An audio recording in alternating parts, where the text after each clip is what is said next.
कैसे भाग भाग कर काम कर रहा है रिंटू। हाँ तो क्यों नहीं करेगा, आखिर उसकी बहन सोना की सगाई जो है। दूसरे शहर से आए रिश्तेदार आपस में बतिया रहे थे और घर वाले काम निपटाने में व्यस्त थे, लेकिन क्यों बार बार भाई है बहन है कहकर जताया जा रहा था। तो रिंटू और सोनाली का बुआ मेरे भाई बहन, किंतु क्या कारण था कि रिश्तेदार उनके रिश्ते को यूं रेखांकित कर रहे थे। पता नहीं मामी जी को क्या हो गया है, अंधी हो गई हैं बेटे के मुंह में। और क्या बुआ जी भी नहीं देख पा रही हैं कि सोना क्या गुल खिलाती फिर रही है। बड़ी भाभी सुबह नाश्ता बनाते समय रसोई में बुदबुदा रही थी। रसोई में काम के साथ चुगलियों का छोक काम की सारी थकान मिटा देती है। साथ में सब्जी काटती छोटी मामी भी बोली, हाँ कल रात देखा मैंने कैसे एक ही रजाई में रिंटू और सोना सबके सामने, कोई उन्हें टोकता क्यों नहीं। अरे मामी, जब उन दोनों को कोई आपत्ति नहीं, उनकी माताओं को कुछ दिखता नहीं, तो कौन अपना सिर ओखली में देकर मूसली से कुटवाएगा। बड़ी भाभी की बात में दम था। रिश्तेदार पीठ पीछे बात करते नहीं थकते, परंतु सामने बोलकर बिल्ली के गले में घंटी कौन बांधे। जो हो रहा है होने दो, मजा लो, बातें बनाओ और तमाशा देखो। जब से सोनालिका किशोरा अवस्था की पगडंडी पर उतरी, तभी से उसके ममेरे भाई, उससे 12 वर्ष बड़े रिंटू ने उसका हाथ थाम लिया। हर पारिवारिक समारोह में उसे अपने साथ लिए फिरता, अपनी गर्लफ्रेंड की रोचक कहानियां सुना उसे गुदगुदाता। सोनालिका भी रिंटू भैया के आते ही और किसी और नहीं देखती, उसे तो उस रिंटू भैया की रसीली बातें बहाती। बातें करते हुए रिंटू कभी सोनालिका का हाथ पकड़े रहता, कभी कमर में बाह डाल देता, तो कभी उसकी नर्म बाहें सहलाता। देखते ही देखते 1-2 सालों में रिंटू और सोनालिका एक दूसरे से बहुत हिल मिल गए। सोनालिका उसे अलग अलग लड़कियों के नाम से छेड़ती तो रिंटू उसके पीछे भागता, और इसी पकड़म पकड़ाई में रिंटू उसके बदन के भिन्न हिस्सों को अपनी बाहों में भींच लेता। कच्ची उम्र का तकाजा कहें या भावनाओं का ज्वार, रिंटू की उपस्थिति सोनालिका के कपाल लाल कर देती। उसके नयन कभी शरारत में डूबे रिंटू के साथ अटखेलियां करते, तो कभी मारे हया के जमीन में गड़ जाते। हर समारोह में रिंटू उसे ले एक रजाई में घुस जाता। ऊपर से तो कुछ ज्यादा दिखाई नहीं देता, किंतु सभी अनुभव करते कि रिंटू और सोनालिका के हाथ आपस में उलझे रहते। रजाई के नीचे कुछ शारीरिक छेड़खानी भी चलती रहती। उस रात रिंटू अपनी नवीनतम गर्लफ्रेंड का किस्सा सुना रहा था और सोनालिका पूरे चाव से रस ले रही थी। रिंटू भैया, आपने उसका हाथ पकड़ा तो उसने मना नहीं किया। अरे सिर्फ हाथ नहीं पकड़ा, और भी कुछ किया। रिंटू ने कुछ इस तरह आंख मटकाई कि उसका किस्सा सुनने हेतु सोनालिका उसके और करीब सरक आई। मैंने उसका चेहरा अपने हाथों में यूं लिया और कहते हुए रिंटू ने सोनालिका का मुख अपने हाथों में ले लिया और फिर डेमो सा देते हुए अपनी जबान से झट उसके होंठ चूम लिए। अकस्मात हुई इस घटना से सोनालिका अचंभित तो हुई, किंतु उसके अंदर की षोडशी ने नेत्र मूंद कर क्षण का आनंद कुछ इस तरह लिया कि रिंटू की हिम्मत चौगुनी हो गई। उसने उसी पल एक चुंबन अंकित कर दिया सोनालिका के अधरों पर। उस रात जब अंताक्षरी का खेल खेला गया तो सारे रिश्तेदारों के जमावड़े के बीच सोनालिका ने गाया, शर्म आती है मगर आज ये कहना होगा, अब हमें आपके कदमों में ही रहना होगा। उसके आंखें उसके अधरों के साथ कुछ ऐसी साठ गांठ कर बैठी कि रिंटू की तरफ उठती उसकी नजर देख सभी को शक हो गया। जो लज्जा उसका मुख ढक रही थी, उसी ने सारी पोल पट्टी खोल दी।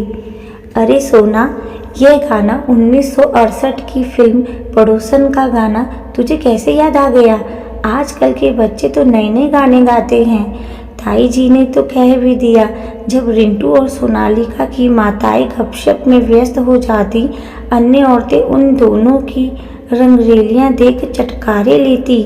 रिंटू की उम्र सोनालिका से काफ़ी अधिक थी, सो उसकी शादी पहले हुई।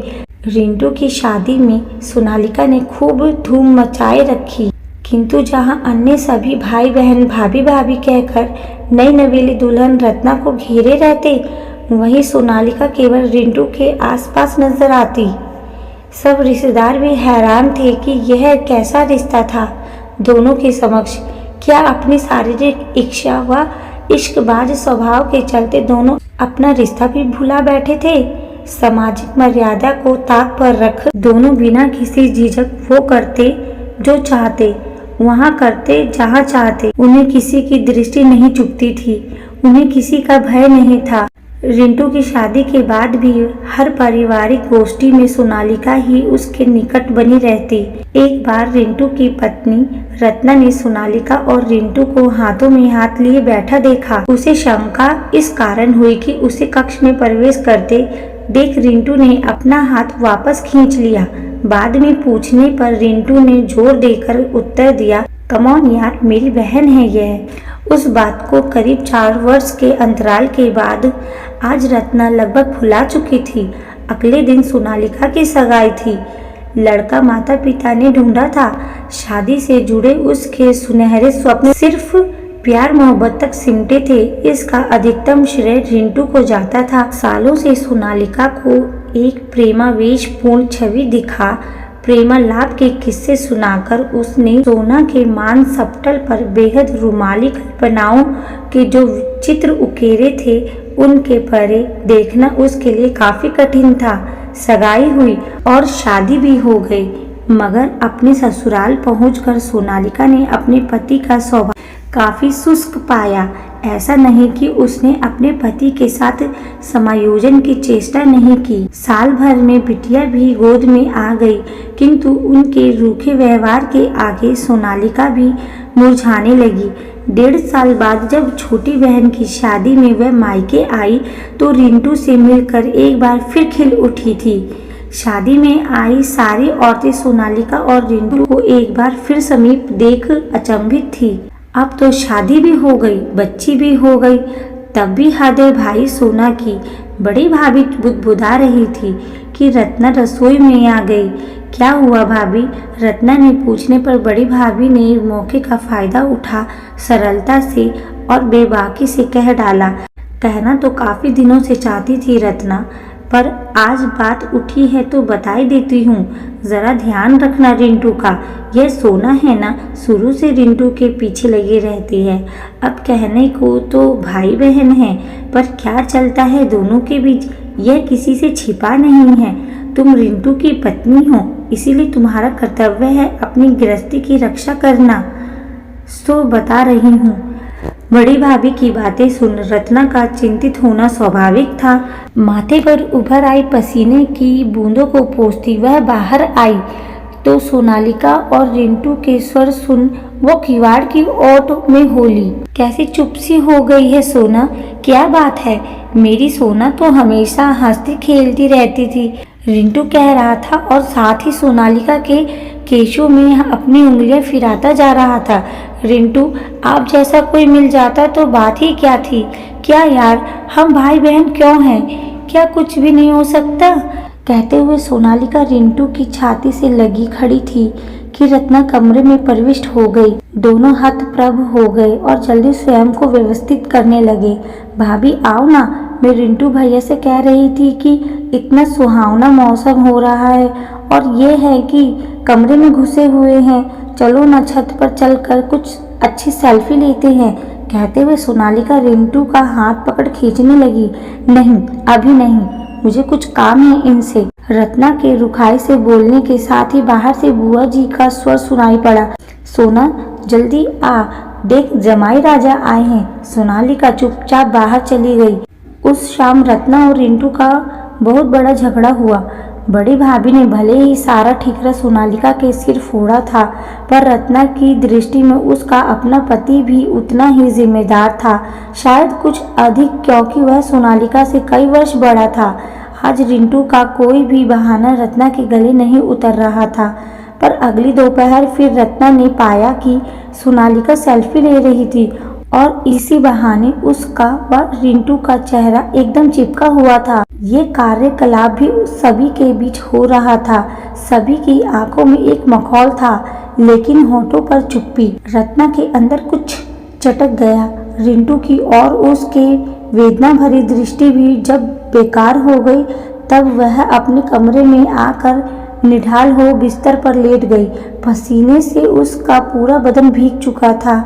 आंखें मूंद कर कुछ क्षण यूं ही पड़ी रही, फिर अचानक ही उठकर रिंटू की अलमारी में कुछ टटोलने लगी और ऐसे अचानक ही उसके हाथ एक गुलाबी लिफाफा लग गया, जैसे इसे ही ढूंढ रही थी। वह फौरन खोल कर पढ़ने लगी। रिंटू जी, कम से कम यहाँ तो आपको भैया कहने से मुक्ति मिली। मैं कैसे समझाऊं अपने मन को। यह है कि बार बार आपकी ओर लपकता है। क्या करूं? भावनाएं हैं कि मेरी सुनती नहीं, और रिश्ता ऐसा है कि इन भावनाओं को अनैतिकता की श्रेणी में रख दिया है। ये कहाँ फंस गई मैं। जब से आपसे लौ लगी है, अन्य कहीं रोशनी दिखती ही नहीं। आपने तो पहले ही शादी कर ली और अब मेरी होने जा रही है। कैसे स्वीकार पाऊंगी मैं किसी और को। कहीं अंतरंग पलों में आपका नाम मुख से निकल गया तो सोच कर ही कांप उठती हूँ। कुछ तो उपाय करो। हर पल आपके प्रेम में सराबोर, बस आपकी सोना। रत्ना के हाथ कांप गए। प्रेम पत्र हाथों से छूट गया। उसका सिर घूमने लगा। भाई बहन में ऐसा रिश्ता सोच सोच कर रत्ना थक चुकी थी। लग रहा था उसका दिमाग फट जाएगा। हालांकि कमरे में सन्नाटा बिखरा था, पर रत्ना के भीतर आंसुओं ने शोर मचाया हुआ था।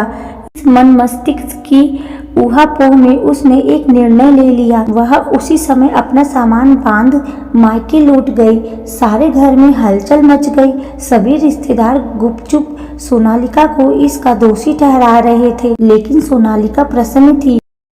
उसकी राह का एक रोड़ा स्वयं ही हट गया था।